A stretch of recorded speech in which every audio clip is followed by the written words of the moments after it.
समस्या त भयो नि।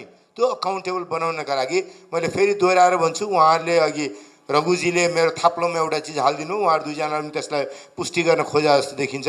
नेपाली काङ्ग्रेस पूर्ण प्रत्यक्ष निर्वाचन प्रतिनिधि सभा हुनुपर्छ भन्ने पक्षमा होइन, हामीहरू समानुपातिक। मैले आफै पनि धेरै ठाउँमा आर्ग्यु गरिरहेको छु, 165 निर्वाचन क्षेत्र कायम राखेर 60 समानुपातिक गरौँ।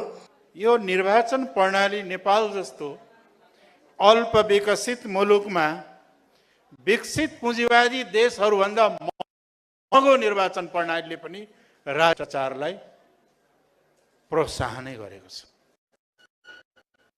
सुधार्न त्यहाँ जरुरी छ। जे चिजबाट हामी समाजलाई समानताको जगमा खडा गर्ने कुरा गर्दैछौँ, निर्वाचन प्रणालीका कारणले त्यही असमानताको कारण बनेको छ भने त्यसले समाजलाई सकारात्मक परिवर्तन गर्न सक्दछ? सक्दैन।